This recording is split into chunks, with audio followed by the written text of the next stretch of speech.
very standard Roach Ravager, but with a very heavy focus on early 1-1. Now, I wanna take some time to read in, like, he's gonna die here. He should die here, right?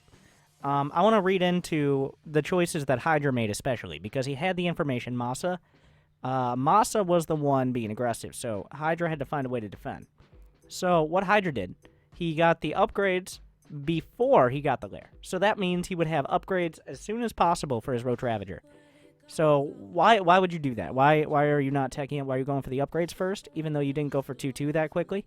It's because the biggest threat early on are these multi-pronged medevac drops. So you're going to have small amounts of units. If your entire army is there, you can easily overwhelm those drops. But the idea is the drops are coming in different locations. You need smaller armies to deal with them. And the strength of medevacs and bio units and medevacs is their cost effectiveness. They have the healing, and they had those 1-1 upgrades. So in going for the 1-1 upgrades, Hydra was able to defend more locations with less units, which allowed him to make more drones in the long run. He immediately went for that infestation pit because after the threat of the multi-prong drops is mostly removed, like once he has enough units to solidly defend a double drop in most locations, the real threat is a big army push coming across. The real threat is a big army coming directly towards your base. So that's why I went for the infestation pit, to get the fungals out in time to deal with any potentially damaging attacks on his fourth base. He's relying on the tech he needs in the early and the mid game to be able to get to the late game. The late game obviously is the Ultralist, especially against Bio.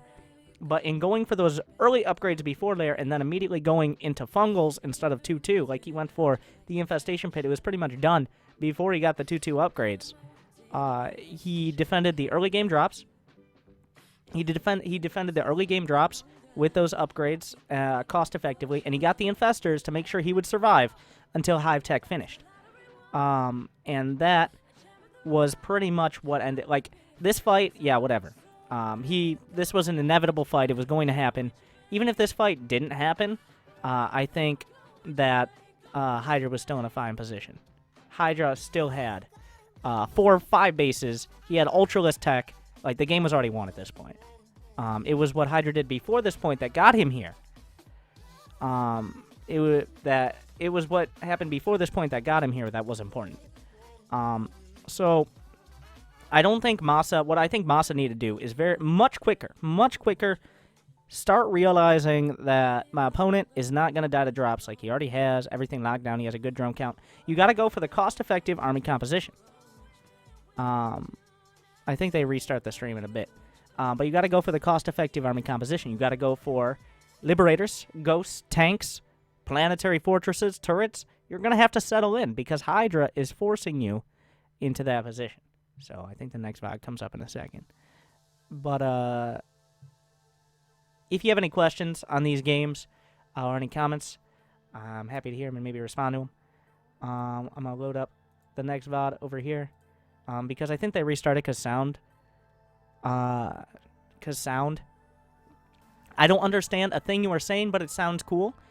What level do you play StarCraft at all? What level of StarCraft are you at? I'm going to spend 60 seconds explaining what I just said about that game about Hydra in a way that hopefully you can understand and appreciate why Hydra is so good.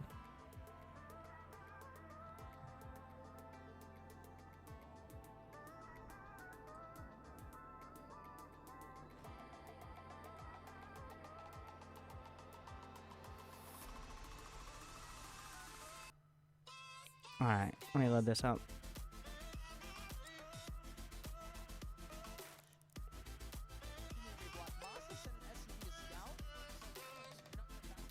Non-LOL, but it looks interesting. Alright, I'm gonna take 60 seconds and somehow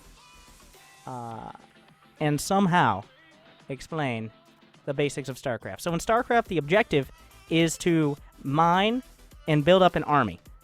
You get more bases to build up a bigger army. So in that game, we saw the Terran player, Masa, in the blue, build up a lot of bases early, and we saw also Hydra build up a lot of bases early so they can build a stronger army later on.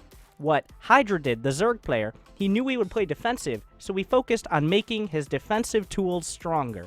The things he had to defend everything Masa was doing to try to attack him from the sides, he had small amounts of units, but he made them strong, so that way he would be able to build a bigger army in the long run. Massa was doing his best to try to attack and keep him from having the money to build a bigger army.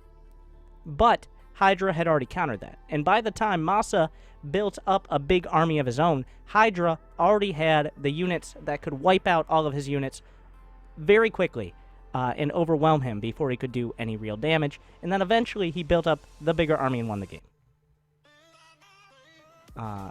Hopefully that was the 60-second rundown there for you lower level players.